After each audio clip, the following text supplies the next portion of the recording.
Mutiara Hikmah Official, menyingkap hikmah di balik sunnah.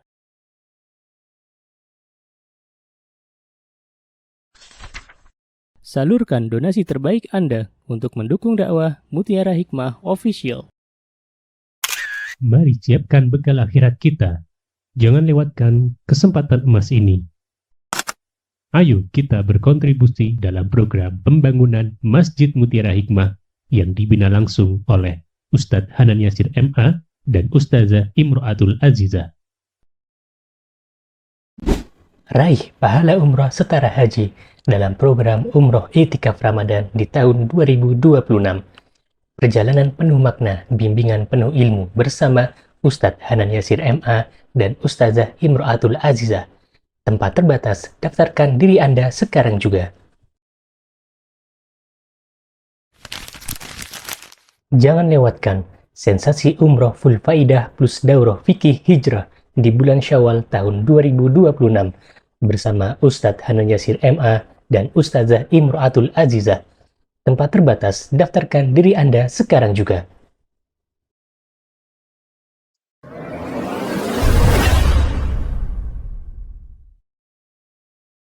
Ibu-ibu jamaah Majelis Ta'lim Hasanah yang berbahagia, hari ini insyaallah kita ambil dua hadis sekaligus karena hadisnya insyaallah pendek-pendek. Ya, kita kemarin sudah memasuki hadis yang keberapa ibu-ibu? Hadis ke-50. Sekarang 51 dan 52 insyaallah biidznillahi taala. Baik, hadis ke-51 boleh dibacakan Mbak Isti, silakan.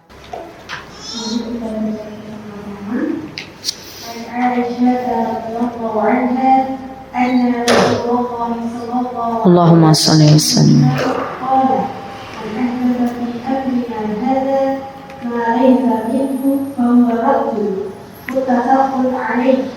dari Aisyah radhiyallahu anha bahwa Rasulullah sallallahu alaihi wasallam bersabda, demikianlah yang mengatakan dari dalam agama kami, dia bukan bagian ajaran kami, maka ia tertolak dimakan alaih.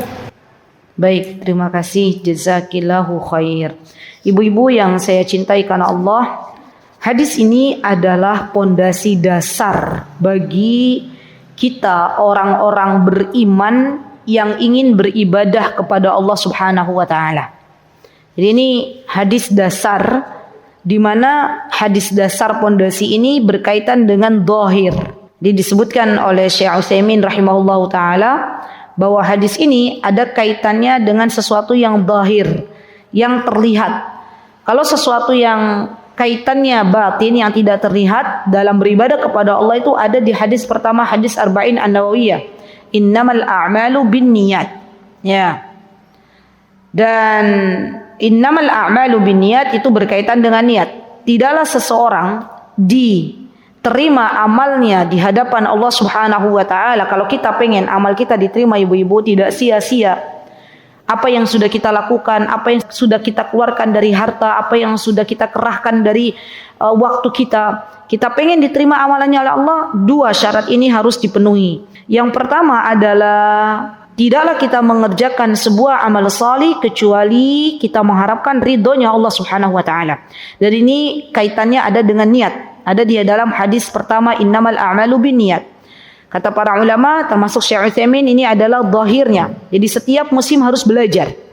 Yang kedua adalah berkaitan dengan mutaba'ah, berkaitan dengan mengikuti apa yang diajarkan oleh baginda Rasulullah sallallahu alaihi wasallam. Dan ini ada di hadis ini. Jadi tidaklah ibadah kita yang kita lakukan, baik itu dari ibadah yang kaitannya dengan badan kita, ataupun ibadah yang kaitannya dengan hati kita, ataupun ibadah yang kaitannya dengan harta kita, kecuali mengikuti apa-apa yang diajarkan oleh baginda Rasulullah sallallahu alaihi wasallam. Dan ini ada di hadis yang akan kita pelajari, yaitu hadis ke-51 dari 100 hadis yang mudah untuk dihafal. Baik. Syekh Utsaimin mengatakan, hadal hadis aslun 'azimun min usulil Islam. Kata Syekh Utsaimin, hadis ini adalah usulul Islam, aslun azimun, yaitu dasar yang paling agung dalam perkara pendasaran atau pondasi Islam. Wa huwa kal mizani lil a'mal. Jadi hadis ini ibu-ibu itu seperti timbangannya amal. Mau diterima atau tidak amalan seseorang itu tergantung dengan hadis ini. Fi dhahiriha. Ya, kama anna al-hadis al-a'malu binniyat mizanul lil a'mali fi batiniha. وفيه بيان لحد البدعة والأثر المرتب عليها والتحذير منها. Ya, kata Syekh Utsaimin, seorang muslim yang cerdas dia harus melihat, menimbang apakah amal soleh yang dilakukannya itu akan atau pengen diterima di sisi Allah atau tidak. Pertanyaannya, kira-kira semua orang yang beramal soleh pengen gak diterima amalannya oleh Allah? Pengen. Apa indikasinya? Ya, bagaimana agar amal kita diterima di sisi Allah? Tinggal lihat amal ibadah yang kita lakukan ini berdasarkan dua enggak? Niatnya karena siapa? Apakah yang kita kerjakan berdasarkan yang dianjurkan Rasulullah atau bukan? Ya, dua ini aja. Karena ternyata man ahdatsa fi amrina hadza ma laysa minhu fa huwa raddun. Ya, apapun yang kita lakukan dari perkara-perkara baru, terutama yang berkaitan dengan agama kita, maka tertolak di hadapan Allah Subhanahu wa taala. Jadi perkara yang baru, setiap perkara yang baru yang dilakukan oleh seorang hamba, maka itu tertolak dan tidak diterima di sisi Allah. Alhamdulillah, Allah mengutus Nabi kita Muhammad sallallahu alaihi wasallam untuk menjelaskan setiap yang dibutuhkan oleh hamba-hambanya. Allah Subhanahu wa taala mengutus Nabi kita Muhammad sallallahu alaihi wasallam untuk memberitahukan kepada umatnya sedetail-detailnya untuk masalah kehidupannya, baik itu perkara-perkara agama ataupun perkara-perkara yang lainnya. Yang jelas tidaklah Rasulullah SAW menyembunyikan satu perkara agama pun kecuali beliau telah menjelaskan semuanya. Ya, jadi kalau perkara agama itu kita nggak bisa pakai akal kita. Kalau perkara agama nggak bisa kita bikin-bikin. Perkara agama itu ada panduannya. Apa panduannya? Al-Quran dan hadis. Dua, Al-Quran dan hadis-hadis yang sahih. Barang siapa yang mencari sumber selain Al-Quran dan hadis, atau ada tambahannya misalnya ijma'ul ulama. Ijma'ul ulama ini juga tidak lepas dari apa yang terkandung dalam Al-Quran dan hadis. Ya, maka dari itu teman-teman perlu kita pelajari bahwa tidaklah kesepakatan ulama itu terjadi, mereka mengucapkan sebuah kesepakatan kecuali selaras dengan Al-Quran dan hadis. Jadi kita sebagai orang Islam harus melihat panduan kita ada di Al-Quran enggak? Ada di hadis enggak? Ada di ijma' ulama enggak? Sebagian lagi mengatakan qiyas. Ya, qiyas kita boleh ambil tapi yang sahih. Qiyas itu apa Bu Eko? Qiyas itu misalnya kita ambil sebuah dalil dan dikiaskan dengan kejadian sekarang. Ya, tapi tentunya qiyas, ijma, kesepakatan ulama itu semuanya selaras dengan Al-Quran dan Sunnah. Kalau ada di antara kita menemukan perkataan ulama yang tidak selaras dengan Al-Quran dan hadis, maka ketahuilah perkataan manusia selain Nabi kita Muhammad sallallahu alaihi wasallam itu tidak terjaga. Ya, Allah Subhanahu wa taala telah menurunkan Al-Qur'an dan Al-Qur'an adalah kalamullah. Apa-apa yang ada di dalam Al-Qur'an itu semuanya benar, nggih. Kita sebagai hamba Allah percaya bahwa tidak ada satupun dari apa-apa yang ada dalam Al-Quran itu kedustaan. Tidak ada. Yang paling baik, yang paling jujur, yang paling benar adalah Al-Quran. Karena itu adalah kalamullah. Yang kedua adalah hadis Nabi kita Muhammad SAW. Tapi tentunya hadis yang sahih, yang benar. Kenapa hadis Nabi kita Muhammad SAW ibu-ibu itu adalah kalam atau perkataan yang benar? Karena tidaklah Rasulullah SAW mengatakan sesuatu kecuali semuanya berdasarkan wahyu. Jelas sampai di sini ibu-ibu? Ya. Jadi kalau ada perkataan ulama di mana perkataan ulama berseberangan dengan apa yang ada dalam Al-Qur'an dan hadis, maka itu tertolak. Contoh realnya contoh. Kita pernah mendengar, ini kita sudah masuk bulan apa ya? Safar. Kita pernah mendengar sebagian orang mengatakan, entah itu dasarnya dari mana, mereka mengatakan bahwa di bulan Safar ini Kalau kita pengen nggak dapat bala, kalau kita pengen nggak dapat ujian sial, maka kita tolak bala itu dengan bersedekah makanan tertentu di sebuah daerah. Dan itu ada di kampung saya. Ya, jadi kalau bulan Safar ini pada bikin namanya apem. Ya, sedekah apem. Nah, sedekah itu baik, bagus, boleh dalam Islam. Tapi kalau sedekah itu dikait-kaitkan dengan perkara agama dan mengatakan bahwa kalau tidak bersedekah apem dia akan mendapatkan kesialan, dia akan mendapatkan mara bahaya, maka ini adalah sesuatu yang keliru. Kenapa? Karena yang mendatangkan manfaat itu Allah, yang mendatangkan bahaya itu Allah. Tidak ada satu bulan pun di dalam agama kita yang membawa kesialan. Kalau seandainya dia mengatakan bulan Muharram sial, bulan Safar sial, kemudian dalam kehidupan sehari-harinya Allah berikan kesialan, itu bukan karena Allah, tapi karena prasangka manusia kepada Allah Subhanahu wa taala dengan prasangka yang buruk. Dan Allah itu ibu-ibu, Allah Rabb kita semuanya itu sesuai dengan prasangka kita. Kalau kita berprasangka baik, maka Allah akan beri kebaikan. Kalau kita mengatakan Allah Dat yang maha kaya, Allah akan berikan kepada kita kebutuhan yang kita perlukan, Allah kasih. Tapi kalau kita mengatakan Allah adalah Rabb kita yang telah menciptakan bulan-bulan yang sial, tidaklah kita berada di bulan yang sial, Allah akan kasih kepada hambanya sesuatu yang tidak dicintainya, sesuatu yang tidak diharapkannya, karena prasangka buruk kepada Allah Subhanahu wa taala. Dan ini perlu untuk kita tegaskan. Karena nanti ibu-ibu, ketika kita berbicara ya bahwa misalnya kita bilang, kenapa sih kok sedekah makanan di bulan Safar? Nanti mereka akan mengatakan, masa sedekah aja nggak boleh gitu loh. Bukan nggak boleh sedekahnya, sedekah boleh, silakan, bagus. Tapi sedekah tidak harus ditentukan dengan hari-hari tertentu atau bulan-bulan tertentu. Silakan, sebanyak mungkin kita sedekah. Karena memang Rasulullah SAW menganjurkan kita untuk bersedekah. Dan tidak ada sesuatu yang kita yakini di balik sedekah itu yang berkaitan dengan kesialan atau sesuatu yang buruk di hadapan Allah Subhanahu wa taala. Baik. Nah, dari sini teman-teman kita bisa belajar bahwa agama Islam ini telah sempurna sehingga tidak butuh adanya penambahan atau pengurangan. Sudah dijelaskan semuanya oleh Nabi kita Muhammad SAW. Boleh kita buka surah Al-Maidah ayat 3. Semuanya boleh dibuka surah Al-Maidah ayat 3. Al-Maidah ayat 3. Apa kata Allah Subhanahu wa taala dalam surah Al-Maidah ayat 3 ibu-ibu? Ya, yang panjang ini saya bacakan. A'udzubillahi minasyaitonirrajim.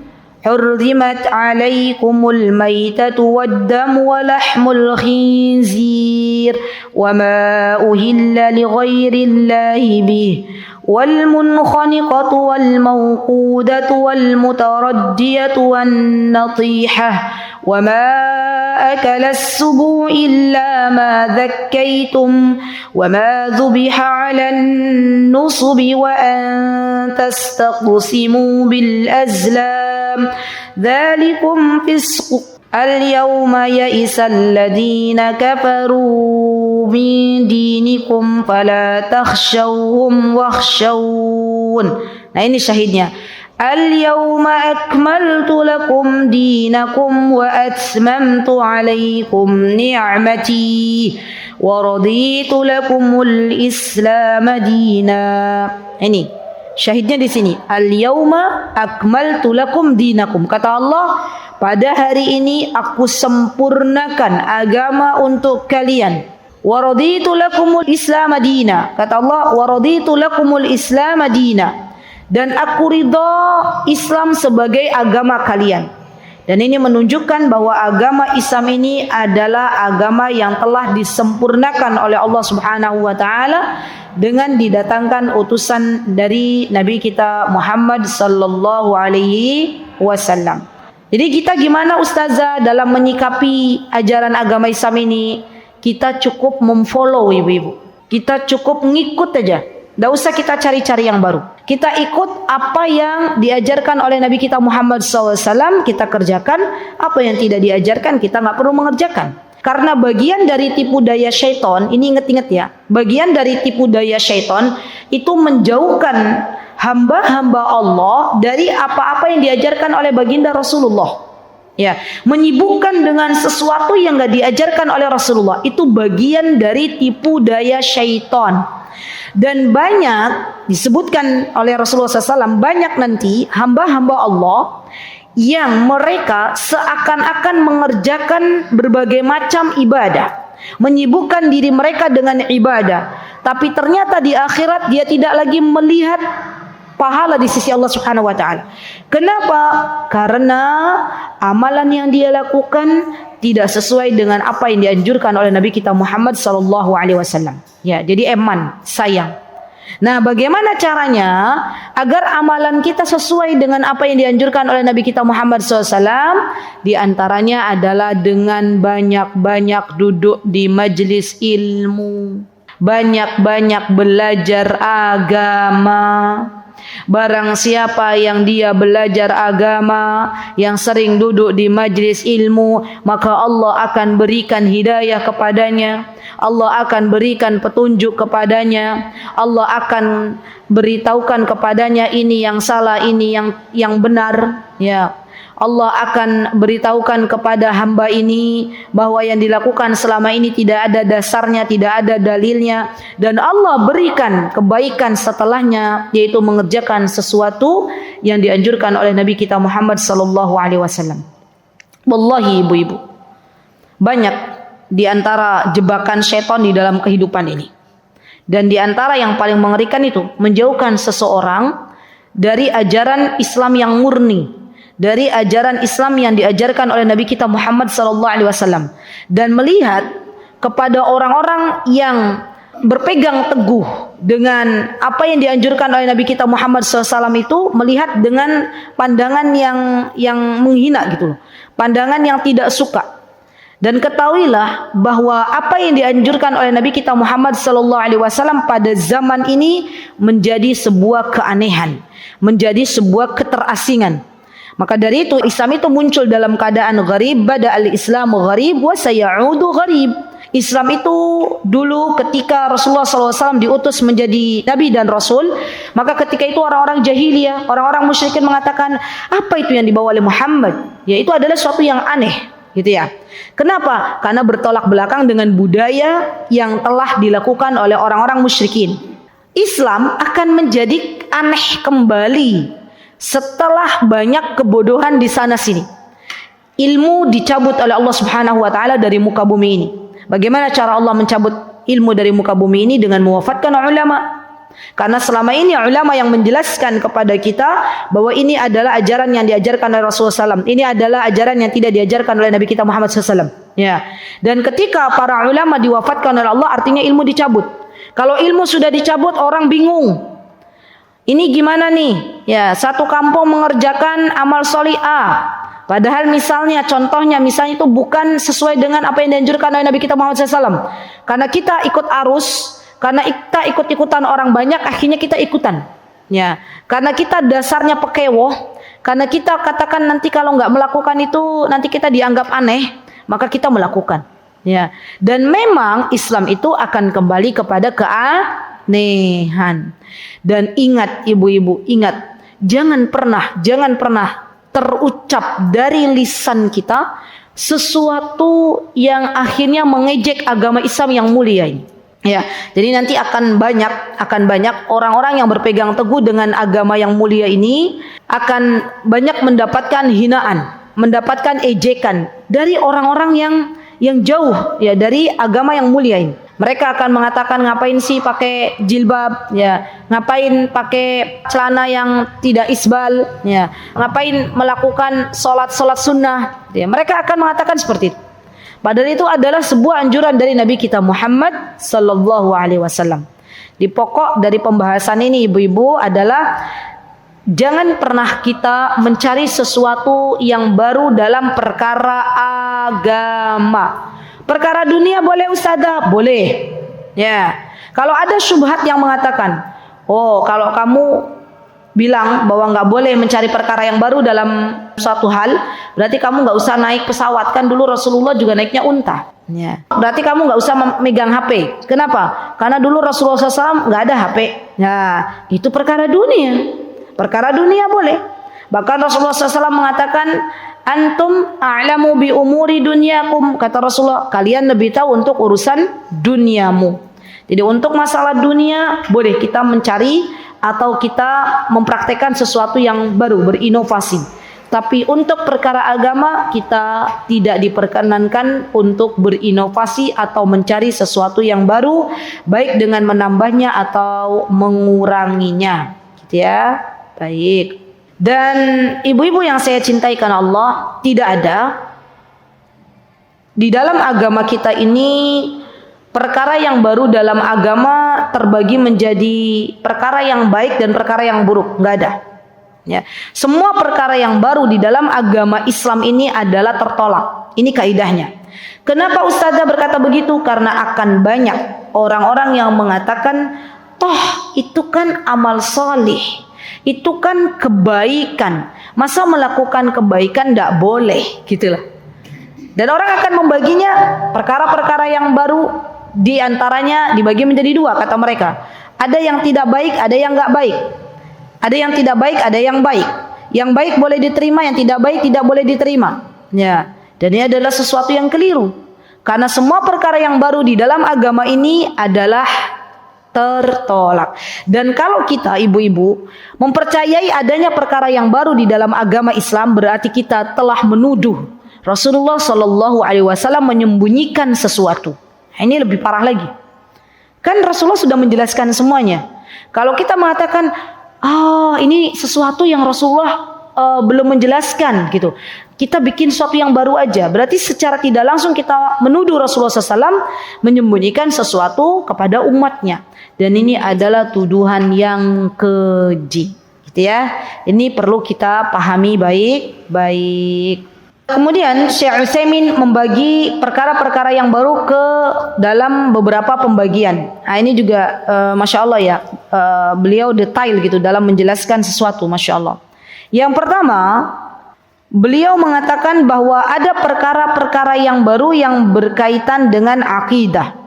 Contoh misalnya, kal i'tiqadi ilmul ghaib li ahadin minal khalq, yang berkaitan dengan akidah. Misalnya, kita meyakini bahwa makhluk atau hambanya Allah ini bisa mengetahui sesuatu yang ghaib selain Allah Subhanahu wa taala. Itu namanya perkara baru dalam agama yang berkaitan dengan akidah. Kita meyakini bahwa pawang hujan ini bisa mengatur untuk masalah hujan, gitu ya. Ini adalah perkara yang baru. Rasulullah SAW tidak pernah, ya. Beliau mengatakan, besok ketahuilah wahai umatku, besok akan terjadi hujan, kecuali ibu-ibu, kalau kita melihat perakiraan cuaca. Nah, itu boleh, ya. Tapi perakiraan cuaca juga belum tentu juga kan, ya. Maka kita tidak boleh meyakini sesuatu yang gaib, karena sesuatu yang gaib diketahui hanya oleh Allah Subhanahu wa taala. Ini yang berkaitan dengan akidah. Baik. Atau kata Syekh di sini, misalnya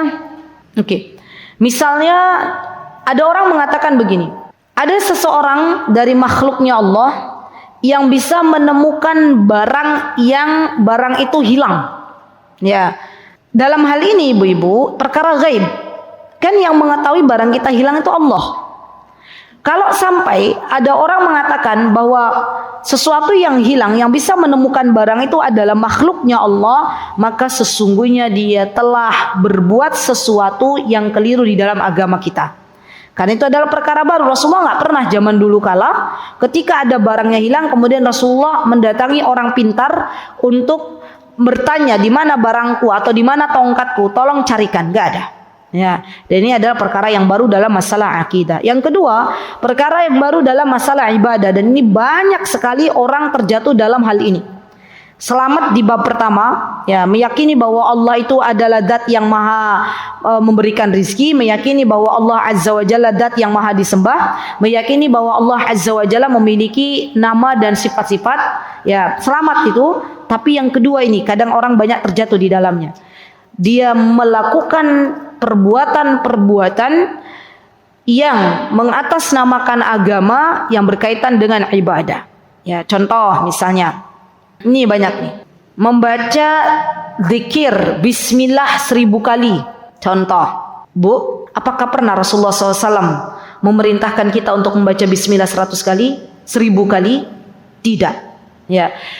Untuk masalah bilangan adad, dalam bahasa Arab adad, bilangan, dalam masalah ibadah itu kita ikuti Rasulullah SAW, tidak menambah dan tidak mengurangi. Contoh, ibu-ibu kita diperintahkan oleh Rasulullah ketika mau tidur, kita membersihkan tempat tidur baca apa? Berapa kali? 3. Bilangan 3 itu dari siapa? Dari Rasulullah SAW. Boleh nggak kita nambah jadi 5? Enggak, ya, karena itu ibadah. Ibu-ibu, itu masalah sepele tapi akan menjadi nilai plus di hadapan Allah Subhanahu wa taala kalau kita mengikuti niatnya mengikuti Nabi kita Muhammad sallallahu alaihi wasallam. Termasuk di dalamnya, ibu-ibu tolong diperhatikan, segala sesuatu dari masalah ibadah yang tidak ada kaitannya dari baginda Rasulullah sallallahu alaihi wasallam, bukan hanya perkara masalah bilangan tapi juga perkara kebiasaan, maka itu adalah sesuatu yang tidak diterima di sisi Allah Subhanahu wa taala. Misal contoh, Rasulullah sallallahu alaihi wasallam memerintahkan kepada kita semuanya untuk salat duha. Ya. Salat duha dilakukan, kata Rasulullah SAW, ketika matahari terbit sampai sebelum waktu duhur. Tiba-tiba ada orang ngaku-ngaku mau salat duha menjelang duhur 1 menit sebelum masuk waktu duhur. Kira-kira amalannya diterima atau enggak? Enggak. Dalilnya apa? Katanya mengikuti kebiasaan setempat. Ya, padahal Rasulullah SAW tidak pernah menjelaskan itu. Ya. Dan ini bagian dari kedustaan kepada Nabi kita Muhammad sallallahu alaihi wasallam. Atau misalnya ada ritual sholat setelah subuh misalnya, dan itu dilakukan berjamaah. Nah, itu sesuatu yang tidak ada dalilnya, tidak ada dasarnya. Dan itu kaitannya dengan ibadah. Jadi hati-hati nih, zikir 1000 kali, 2000 kali, 3000 kali, eman waktunya habis. Daripada kita zikir yang seperti itu, mending kita zikir subhanallahi wa bihamdihi 100 kali. Itu ada dasarnya. Ya, ketika kita pagi hari membaca adhkarus sabah wal masa, maka kita diperintahkan baca subhanallah wa bihamdihi berapa? 100. Ya, maka 100 silahkan diterima di sisi Allah Subhanahu wa taala. Atau daripada kita membaca membaca kalimat-kalimat yang berbahasa Arab tapi tidak ada dasarnya dari Rasulullah SAW dan kita amalkan dalam kehidupan kita sehari-hari, lebih baik kita mencari sesuatu yang ada dasarnya dari baginda Rasulullah SAW. Baik, yang ketiga, ibu-ibu, perkara yang baru yang berkaitan dengan dakwah ilallah, mengajak orang dalam kebaikan. Ini kan ibadah. Beliau mengatakan, Syekh Utsaimin mengatakan, ka'ihdasu tara'iq mubtadi'ah mukhalifah liman hadis salafis salih katajmi'ul itsba'i tahta raya duna an-nazar ila aqaidihim wa tabayunihim wa tasamah ma'ahum fi dhalika bismil amalil islam wa kadzalika akhdul bi'ati minal atsba'i li salihil jama'ah wa akhdul wilalaha was sam'i wa ta'atil mutlaqah wa kadzalika iltizamul khuruji was siyaha fil ardi li ghardid da'wah. Contoh begini, mengajak orang dalam kebaikan tapi dia keluar dari rumahnya dalam kurun waktu beberapa hari, baik keluar di Indonesia ataupun di luar Indonesia. Paham yang saya maksud? Ya. Ada orang-orang yang pengen berdakwah, mengajak orang untuk berbuat kebaikan, tapi dia membuat hal-hal yang baru. Misalnya apa? Harus keluar dari rumahnya sehitungan harinya 40, 30, meninggalkan anak istrinya dengan dalih apa? Berdakwah dan mengajak orang ayo salat. Tapi mereka lupa bahwa itu tidak pernah diajarkan oleh baginda Rasulullah SAW. Rasulullah nggak pernah. Rasulullah keluar ya dalam hitungan hari, kemudian meninggalkan anak istri, diniatkan untuk berdakwah, nggak ada. Ya, dan itu adalah sesuatu yang keliru. Ya, di negeri kita banyak orang melakukan itu. Ya, semoga Allah memberikan hidayah kepada orang-orang yang bersemangat untuk berdakwah. Ya, bagus, niatnya bagus ibu-ibu. Ngajak orang berdakwah, ngajak orang salat itu bagus. Ngajak orang ngaji itu bagus. Tapi caranya yang keliru. Ya, caranya yang keliru. Karena Rasulullah SAW tidak pernah mengajarkan hal-hal yang seperti ini. Dan dakwah itu sendiri adalah bagian dari ibadah. Ya, baik. Kemudian saya mengatakan hati-hati dengan perkara yang baru dalam agama. Jangan sampai kita menjadi pelopor, mengajak orang-orang untuk melakukan perkara-perkara yang baru dalam agama ini. Karena setiap kali kita mengajak orang-orang untuk melakukan berbagai macam amalan yang tidak ada dasarnya, maka itu akan menjadi dosa jariah bagi kita. Gimana Ustazah? Ya, apa yang bisa kita lakukan di zaman sosial media ini? Ibu-ibu, hati-hati. Kalau kita dapat broadcastan, kalau kita dapat sebaran yang macam-macam itu, ya hati-hati jangan langsung kita share ulang. Pastikan apa yang terdapat dalam broadcast itu adalah sesuai dengan apa yang ada dalam hadis Nabi kita Muhammad SAW. Kalau kita mulai nge-share apa-apa yang tidak ada dasarnya, kemudian orang lain mengikutinya, maka ini bagian dari dosa dan itu menjadi dosa jariah. Sepanjang orang lain mengikutinya, maka kita mendapatkan dosanya. Hati-hati. Di negeri kita sangat banyak ya orang-orang yang latah pengen mengajak orang-orang kebaikan, tapi ternyata broadcastan isinya bukan sesuatu yang dianjurkan oleh Nabi kita Muhammad, justru bertolak belakang dengan apa yang dianjurkan oleh Nabi kita Muhammad sallallahu alaihi wasallam. Baik, hadis yang selanjutnya silakan Mbak Isti, hadis ke-52.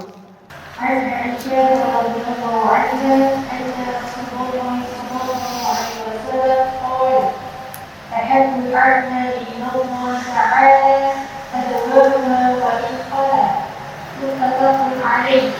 عن عائشة رضي الله عنها أن رسول الله صلى الله عليه وسلم bersabda, amalan yang paling dicintai oleh Allah Ta'ala adalah yang terus-menerus meskipun sedikit. Muttafaq alaih. Barakallahu fiik. Ibu-ibu yang saya cintai karena Allah, di hadis ke-52 ini kita akan belajar tentang bagaimana kita menjadi hamba-hamba Allah yang ingin terus-menerus dicintai oleh Allah Subhanahu wa taala. Siapa yang pengen dicintai oleh Allah boleh angkat tangan. Wah, semua ya. Maka kalau kita pengen dicintai oleh Allah, mari sibukkan kita dengan berbagai macam amalan yang dicintai oleh Allah Subhanahu wa taala. Dan Allah mencintai amalan yang kontinu. Allah mencintai amalan yang istiqomah. Allah, nah ini MC-nya namanya istiqomah. Ya, Mbak Istiqomah pas judulnya sama. Allah mencintai sesuatu dari hambanya yang dilakukan secara rutin. Ya ini. Jadi Masya Allah ya teman-teman.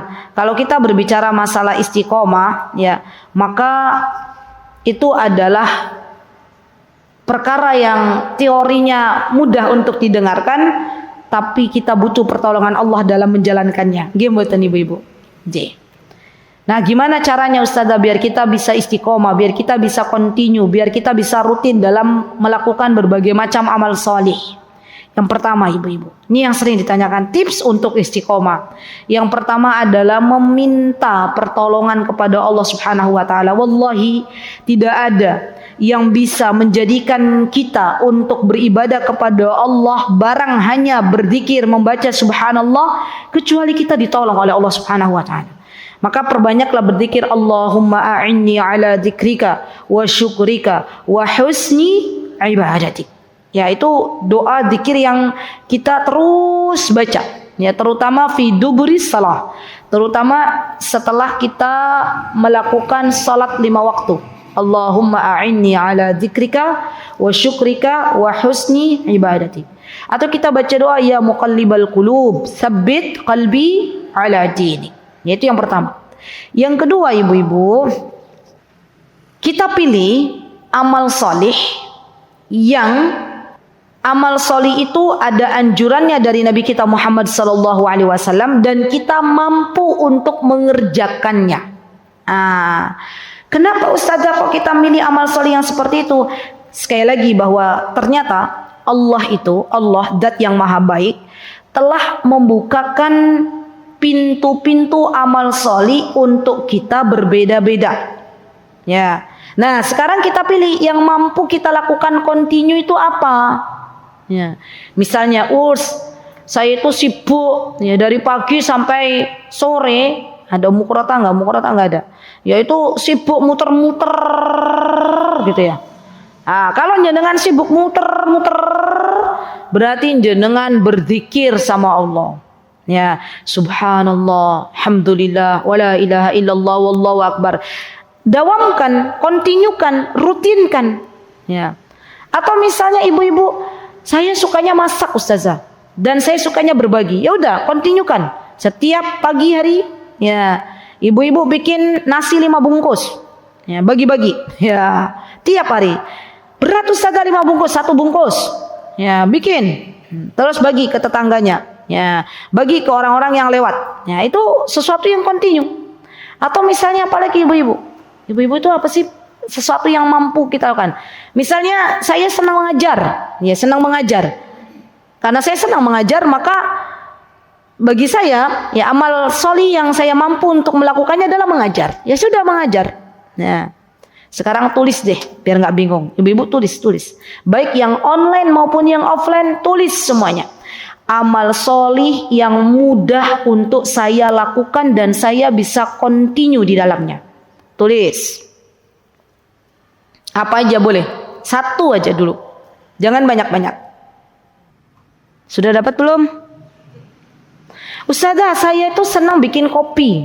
Ya udah, tiap pagi bikinkan kopi untuk suami dan continue melakukannya. Kan keren banget tuh. Mudah melakukan sesuatu yang baik. Nah, apalagi ibu-ibu sudah tulis? Oke, coba saya mau tanya, ibu, jenengan nulis nopo? Hah? Masya Allah, Allahumma barik. Semoga Allah menerima amal ibadah panjenengan. Masya Allah. Tahajud, Masya Allah. Tahajud itu adalah amal solih yang luar biasa, ibu-ibu. Tahajud itu adalah undangan dari Allah Subhanahu wa Ta'ala. Tidak semua hamba Allah dimudahkan untuk tahajud. Gimana? Ada kalanya orang-orang yang dimudahkan untuk tahajud itu adalah orang-orang yang jujur kepada Allah Subhanahu wa Ta'ala. Tapi ya ibu-ibu, jangan juga kita akhirnya meremehkan perkara-perkara yang lain dalam berbagai macam amal soleh kalau kita belum dimudahkan untuk bertahajud, gitu loh. Jadi dalam beramal soleh itu gini. Kalau kita belum dimudahkan untuk bertahajud, kita cari amal soleh yang Allah mudahkan untuk kita, gitu loh. Oh, panjenengan Masya Allah, Allahumma barik, ya tahajud, Masya Allah, Allah mudahkan. Sekarang cari, Ustazah saya tuh kalau tahajud, kepalaku pening, misalnya ya. Besoknya saya nggak bisa berangkat untuk menuntut ilmu, kan kadang ada orang yang begitu. Maka jangan tinggalkan seluruhnya, cari. Oh, alhamdulillah, saya masih bisa sholat duha 2 rakaat. Ya, saya continue di dalamnya insya Allah biidznillah. Nah, salat duha 2 rakaat. Ya. Mau nambah 4 rakaat boleh. Mau nambah 6 rakaat boleh. Gitu loh. Masya Allah. Jadi, Masya Allah ya ibu-ibu. Terkadang kita itu fokus di sesuatu yang Allah belum bukakan amal soleh itu kepada kita gitu loh. Ya. Boleh bersedih, ya Allah kenapa saya nggak bisa tahajud ya Allah. Padahal tahajud itu adalah undangan darimu ya Allah. Kemudian beristighfar, astagfirullah wa atubu ilaik. Ya mungkin karena dosa-dosaku ya Allah ampunilah aku. Gitu kan. Kata Imam Ibnul Qayyim, orang-orang yang seperti ini nih dicintai oleh Allah Subhanahu wa Ta'ala. Jadi orang bangun tidur, ya belum dibangunkan tahajud oleh Allah, dia menyesal gitu loh. Introspeksi diri. Nah, beda dengan orang dia tahajud bangun tapi dia sombong. Aku loh yang bangun malam, ya, dari jam 1 sampai jam 3 nggak tidur, ya, nggak kayak fulan, nggak kayak fulanah yang tidur terus, bangunnya subuh tok. Ingat, itu adalah tipu daya syaitan menyombongkan dalam beramal soleh, dan itu tidak diperkenankan di dalam agama kita yang mulia. Jadi sekali lagi ibu-ibu, kontinulah, istiqomahlah dengan sesuatu yang Allah mudahkan bagi kita. Ya, apapun itu. Ya. Kenapa? Karena Allah berfirman, fattaqullaha mastata'tum. Bertakwalah kepada Allah dengan sesuatu yang kalian mampu melakukannya. Ya. Saya mampu Ustazah insyaallah bersedekah setiap hari 10.000. Ya sudah, sedekah 10.000. Ya, 1.000 ke yayasan ini, 1.000 ke rumah tahfidz ini, 1.000 ke sini sampai 10. Boleh, silakan. Atau misalnya Ustazah, saya di rumah punya orang tua yang saya harus setiap hari memasakkan makanan yang lezat untuk mereka. Sudah continue di situ. Ya. Jadi rawatlah orang tua kalian agar Allah Azza wa Jalla ridho kepada kalian. Kalau yang masih punya orang tua. Ya. Jadi apa yang Allah mudahkan maka kerjakan. Baik, ibu sudah. Sekarang yang muda, saya pengen tahu yang muda. Boleh angkat tangan yang merasa muda? Mana ya? Zikir pagi petang, Masya Allah. Allahumma barik, Masya Allah. Zikir pagi petang. Zikir pagi petang itu adalah amalan yang besar pahalanya di sisi Allah Subhanahu wa taala. Orang-orang saleh, kata Allah Subhanahu wa taala, mereka adalah orang-orang yang senantiasa berzikir di pagi hari dan petang. Ya. Dan bergabunglah dengan barisan mereka. Kan ada tuh dalam Al-Qur'an, ya. Dan ini penting bagi kita ibu-ibu untuk tidak meninggalkan zikir pagi dan petang dan continue di dalamnya. Karena Imam Ibnul Qayyim mengatakan barang siapa yang dia berzikir pagi dan petang, membaca zikir pagi dan petang, maka dia seperti memakai baju besi. Ya, Allah akan menjaganya dari berbagai macam keburukan. Tapi ibu-ibu, coba dicek buku zikir pagi petang yang kita baca itu sesuai dengan apa yang dianjurkan oleh Rasulullah atau enggak. Karena ada beberapa buku yang dia mengatakan zikir pagi dan petang, tapi setelah dilihat ada hadis-hadis yang tidak sahih. Ya. Dan ini yang perlu kita teliti. Jadi sebelum kita zikir pagi dan petang, pastikan, biasanya alhamdulillah ada sekarang buku-buku hadis ini sahih, dikuatkan oleh Syekh Albani rahimahullahu taala, gitu kan ya. Nah, hal yang seperti ini kita lanjutkan, ya. Tapi kalau cuman hadis baca di zikir pagi, misalnya la haula wala quwata illa billah 10 kali, nah, itu kan nggak ada dasarnya. Ya, maka kita tidak mengerjakan itu. Ya, boleh berzikir la haula wala quwata illa billah, tapi tidak dibiasakan dimasukkan ke dalam zikir pagi dan petang, karena itu tidak ada yang diajarkan oleh Nabi kita Muhammad sallallahu alaihi wasallam. Baik, yang ketiga, ketahuilah ibu-ibu bahwa sesungguhnya subhanallah keistiqomahan yang paling penting, ya, agar kita bisa istiqomah adalah istiqomahnya hati kita. Ya. Maka agar kita bisa istiqomah manage hati kita, belajar bagaimana cara membersihkan hati kita. Karena ini yang akan memberikan dampak yang luar biasa untuk kita bisa istiqomah atau enggak. Bersihkan penyakit-penyakit hati kalau masih ada. Ya. Orang yang hatinya bersih itu akan dimudahkan oleh Allah untuk istiqomah. Percayalah ibu-ibu. Orang yang hatinya rusak, orang yang keyakinan kepada Allahnya tidak bagus, maka sangat mudah dia untuk keluar dari istiqomah. Ya, jadi istiqomah yang sebenarnya adalah istiqomahnya hati kita. Karena kalau hati ini baik, maka seluruh anggota badan akan baik. Ala wa inna fil jasadi mudghah, idza saluhat saluhal jasadu kulluh, wa idza fasadat fasadal jasadu kulluh. Ya, jadi hati ini perlu kita lihat lagi. Ya Allah, saya kok masih punya dendam ya ke saudaraku. Saya kok belum bisa memaafkan saudara saya ya. Saya kok senangnya suudzon ya kepada Engkau ya Allah. Saya kok senangnya tidak sabaran ya Allah. Nah, itu tuh masalah hati kaitannya. Ya, dan masalah hati ini adalah perkara yang sangat penting untuk kita ini dulu. Kita beresin dulu, ya. Sebelum masalah zahir, kita beresin dulu masalah hati kita. Kalau orang hatinya sudah bagus, tidaklah mereka mengucapkan sesuatu kecuali sesuatu yang bagus yang keluar dari lisannya. Tidaklah seseorang yang punya hati yang bagus kecuali dia merasa bahwa keadaannya senantiasa diawasi oleh Allah Subhanahu wa taala, dan ini yang akan membantu dirinya untuk beristiqomah di jalan Allah Subhanahu wa taala. Baik. Kemudian yang selanjutnya, yang keberapa ibu-ibu? Yang keempat. Yang keempat ya. Baik. Ketahuilah wahai saudariku bahwa ketika kita pengen istiqomah, maka bergaulah dengan orang-orang yang saleh. Orang-orang yang senantiasa mengingatkan kita untuk terus berada di jalan yang Allah ridhai. Orang-orang yang senantiasa mengingatkan kita untuk tidak menjauh dari Allah Subhanahu wa taala.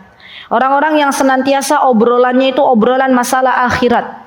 Ya, orang-orang saleh ini adalah hadiah dari Allah Subhanahu wa taala. Kalau kita diberikan oleh Allah Subhanahu wa taala circle atau komunitas yang bagus, maka kita istiqomah berada di dalamnya.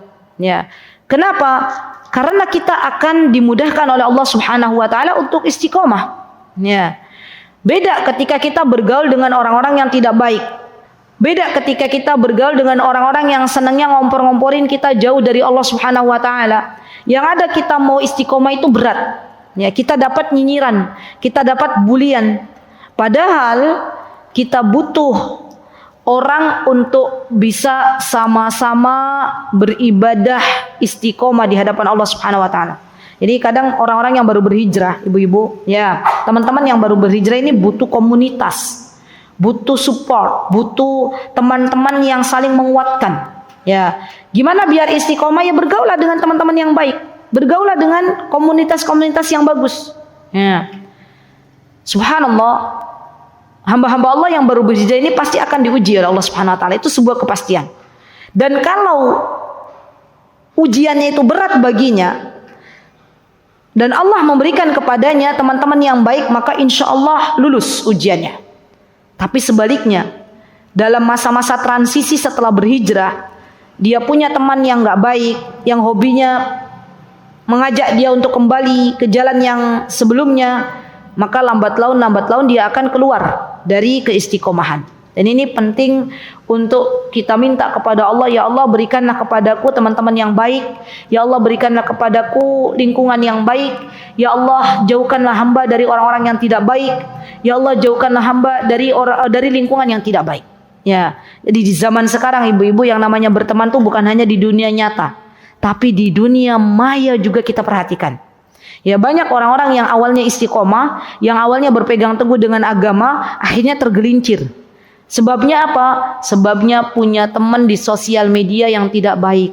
Ya, di dunia nyata dia punya teman-teman yang bagus, tapi di sosial media dia punya teman-teman yang tidak baik. Akhirnya lambat laun terbawa dan keluar waliyadzubillah dari jalur yang Allah Azza wa Jalla ridhai. Dan ini banyak. Ya, na'udzubillah summa na'udzubillah. Maka minta kepada Allah ibu-ibu dengan segala kerendahan hati kita agar Allah Azza wa Jalla mengaruniakan untuk kita teman-teman yang baik. Dan kalau Allah sudah kasih kita teman-teman yang baik, kalau Allah sudah kasih kita komunitas yang baik, maka rawatlah, jagalah ini dengan baik. Ya, jangan sampai kita membuat masalah di dalamnya, jangan sampai kita membuat teman kita justru tidak nyaman di komunitasnya, jangan sampai dengan lisan kita, ya, akhirnya teman-teman kita kabur satu persatu dari pergaulan yang setelah kita rawat selama ini. Ya, ini hati-hati. Karena banyak emak-emak yang terjatuh dalam dosa, ya, itu masuk dalam bagian lisan, ya. Dan kita tahu bahwa kalau kita berteman dengan orang-orang yang lisannya buruk, pasti kita tidak akan nyaman. Gimana? Apalagi komunitas itu kerjaannya gosipin orang, kerjaannya ngomongin orang, ya. Maka ini adalah sesuatu yang keliru. Dan mintalah kepada Allah Subhanahu wa taala, zat yang maha baik, yang akan memberikan kepada hambanya orang-orang yang terbaik di sisi Allah Subhanahu wa Ta'ala. Baik, kemudian yang kelima, yang namanya amal saleh, kalau kita pengen istiqomah awalnya dipaksa. Ini penting nih, berat ibu-ibu. Kalau kita nggak biasa zikir pagi petang, tiba-tiba zikir pagi petang, itu berat pakai banget. Nggih mboten? Nggih, ada yang ketawa ya ibu ya. Iya ustazah, biasanya saya kalau ba'da subuh ini muter-muter, jalan-jalan, jogging. Tiba-tiba saya suruh zikir pagi dan petang duduk, lama gitu ya. Berapa menit? Gimana bu, zikir pagi petang berat apa mboten bu? Mboten, karena sudah dibiasakan. Zaman dulu kala, sebelum dibiasakan zikir pagi petang berat apa mboten? Berat, pasti. Ibu-ibu duduk zikir pagi petang, itu berapa menit coba? 15 menit. Bagi teman-teman, bagi kita yang udah biasa itu oke. Tapi bagi teman-teman yang baru berhijrah, yang biasanya kalau pagi hari jualan, selling, jualan apa tuh selling, nerima closingan, tiba-tiba suruh jauh dari HP, duduk zikir pagi petang, itu berat nggak? Sangat-sangat berat. Ya, dan ini memang awalnya dipaksa. Subhanallah ibu-ibu. Yang namanya amal ibadah itu semuanya tuh awalnya dipaksa. Orang nggak pernah baca Al-Quran. Tiba-tiba ya kita pengen istiqomah baca Al-Quran 1 halaman, itu berat loh rasanya.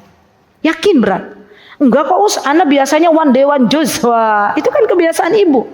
Tapi bagi orang yang baru pertama kali baca Al-Quran dan pengen mendawamkan istiqomah baca Al-Quran 1 halaman, itu pasti berat bu. Ya, berjuanglah dalam hal ini. Jadi di awal-awal semua amal soleh itu dipaksakan. Kita itu lagi berperang dengan nafsu kita ibu-ibu. Kita itu lagi berperang dengan syaitan. Mana yang kalah, mana yang menang. Kalau seandainya kita tidak mau berjuang untuk kali ini, maka kita akan menyesal di akhirat. Ya Allah, kenapa waktuku habis di dunia untuk mengerjakan sesuatu yang tidak engkau ridhoi. Padahal kalau aku lakukan bisa insya Allah. Ya. Jadi ini penting bagi kita ibu-ibu, berjuanglah untuk membuat pola dulu. Ya, membuat pola agar lebih baik. Dan kalau sudah dibiasakan, maka insya Allah kedepannya akan lebih mudah, gitu ya. Jadi amal solih itu awalnya dipaksa, lambat laun nanti insya Allah Allah akan berikan kelezatan iman. Nah, gimana ustazah biar amal solih itu bisa berjalan dengan lancar, istiqomah? Dibuat target, ibu-ibu. Kalau untuk masalah dunia saja kita pintar bikin target, gimana? Bulan ini penjualan harus mencapai berapa? 1000 pitch gitu ya. Tapi dalam masalah akhirat kita masih belum bisa bikin target. Maka bikin target. Boleh kok bikin target masalah akhirat. Ya Allah, tadi malam ya. Ya Allah, hari ini target saya apa ibu-ibu? Baca Al-Quran. One day 2 juz. Masya Allah. Ya, misal sudah minta sama Allah, fa idza azamta fatawakkal 'ala Allah. Kalau kita sudah berazam, kalau kita sudah pengen, maka minta sama Allah. Allah kan pasti akan tolong. Masa kita kalah sama urusan dunia kita? Orang-orang yang pengen sehat, mereka itu bikin target, saya harus mampu berjalan berapa kilo dalam sehari. Itu kira-kira pada semangat enggak? Kalau sudah bikin target 1 hari berapa kilo sih Mbak Mia biasanya? Jalan berapa kilo? Orang-orang yang biasanya sudah bikin target itu berapa kilo? Berapa kilo Mbak Ola? Nggak ada. Di sini ada nggak yang bikin target? Saya harus berjalan berapa kilo dalam sehari, ada nggak? Hah? Berapa langkah? 6.000. Saya harus berjalan esok 6.000 langkah. Nah itu diperjuangkan apa enggak tuh 6.000 langkah? Diperjuangkan. Kenapa diperjuangkan? Hah? Sampai masuk target. Kalau nggak masuk target kesel nggak? Dongkol. Itu untuk masalah dunia. Tapi untuk masalah akhirat, kalau nggak mencapai target kita biasa aja. Ya targetnya one day 2 juz, ternyata realisasinya one day 2 lembar. Ya, itu kan kita biasa aja. Kayaknya kita nggak nyesel gitu loh. Ya udahlah, orang bisanya segitu gitu ya. Tapi diikhtiarkan dulu gitu loh, diikhtiarkan. sesuatu yang kita ikhtiarkan di awal-awal itu insya Allah akan lebih mudah untuk kita merealisasikan dalam keesokan harinya. Ditulis ibu-ibu. Zaman dulu kan ibu-ibu tulis tuh. Apa yang mau dilakukan besok? Oh, besok saya mau berbuat baik ke tetangga saya, tulis. Oh, besok saya mau berzikir subhanallah wa bihamdihi subhanallahil azim 33 kali. Ini PR kemarin yang di Masjid Mangkuyudan. Ya. Oh, besok saya mau nelpon orang tua saya video call, tulis. Itu ibadah. Ya. Oh, besok saya mau puasa lisan saya, gak bicara kecuali sesuatu yang baik. Masya Allah, itu ibadah. Ya. Jadi perkara-perkara yang seperti ini harus kita perjuangkan teman-teman. Ya. Kenapa? Agar kita tidak menyesal di kemudian hari. Ya. Baik. Yang keenam, selalu introspeksi diri, evaluasi. Ya, jadi di antara amalan yang senantiasa dilakukan oleh para pendahulu kita, kalau mau tidur itu evaluasi diri. Dan ini banyak di antara kita yang sudah meninggalkan ini. Ya, kebiasaan orang-orang zaman dahulu, kalau mau tidur tuh introspeksi.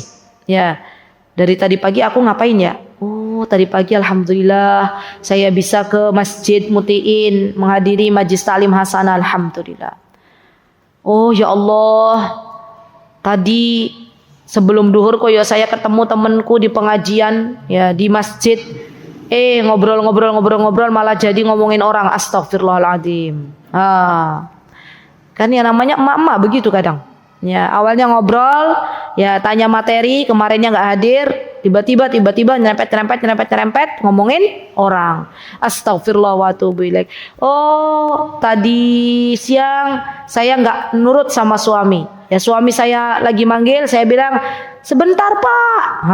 Astagfirullah wa atubu ilaik. Terus, ya evaluasi, muhasabah. Ya, dan ini adalah perkara yang bisa membantu kita untuk istiqomah. Atau kalau sudah bikin target, maka kita lihat mana yang alhamdulillah Allah mudahkan kita untuk mengamalkan dari target tersebut, kita centang, mana yang belum kita evaluasi. Ya, ini kira-kira apa nih kendalanya? Oh, kendalanya karena apa Bu? Biasanya karena banyak nyekrol HP. Itu kendala misalnya. Ya udah besok nyekrol HP-nya dikurangi. Gitu ya, masya Allah. Terakhir ibu-ibu, yang ketujuh adalah agar kita dimudahkan untuk istiqomah, banyak-banyak mengingat hari akhir, banyak-banyak mengingat kematian, banyak-banyak mengingat akhirat. Nah, ini yang paling penting bagi kita, karena banyak orang-orang itu yang mikir enak untuk hidup di dunia ini tapi lupa mikir enak untuk akhirat. Ya. Jadi banyak di antara kita di dunia pengen enak tapi di akhirat nggak pengen enak. Padahal hidup yang sejati adalah bagaimana kita nanti enak ketika di akhirat. Untuk mencapai itu semuanya, maka kita perlu istiqomah untuk menjalankan apa-apa yang diperintahkan oleh Allah Subhanahu wa taala dan menjalankan apa-apa yang diperintahkan oleh Rasulullah SAW, serta menjauhkan apa-apa yang dilarang oleh Allah Subhanahu wa taala dan menjauhkan diri dengan apa-apa yang dilarang oleh Nabi kita Muhammad sallallahu alaihi wasallam. Dengan banyak mengingat kematian, maka di antara para ulama mengatakan, bahkan ini hadis Nabi kita Muhammad SAW, ya dzikrul maut, ya bahwa mengingat kematian itu di antaranya manfaatnya adalah pemutus dari segala kelezatan. Ya, jadi kalau kita ingat mati, maka kita akan segera meninggalkan kelezatan dunia ini. Ya, karena sejatinya yang dibawa oleh kita ketika meninggal dunia adalah amal solih, dan amal solih yang Allah Subhanahu wa taala cintai adalah amal solih yang kita istiqomahkan. Semoga Allah Subhanahu wa taala menjaga keistiqomahan kita semuanya. Semoga Allah Subhanahu wa taala menolong kita untuk melakukan berbagai macam amal salih di dalam kehidupan yang sebentar ini. Semoga Allah Subhanahu wa taala menjaga iman Islam kita, dan semoga Allah Subhanahu wa taala mewafatkan kita kelak dengan mendapatkan predikat husnul khatimah. Amin Allahumma amin. Itu yang bisa saya sampaikan. Jikalau ada kebenaran tentunya datang dari Allah Subhanahu wa taala. Jikalau ada kesalahan datang dari saya pribadi, saya memohon maaf yang sebesar-besarnya. Aqulu qawli hadha wastaghfirullah li wa lakum wa akhiru da'wana anil hamdulillahi rabbil alamin. Wassalamualaikum warahmatullahi wabarakatuh. Mutiara Hikmah Official, menyingkap hikmah di balik sunnah.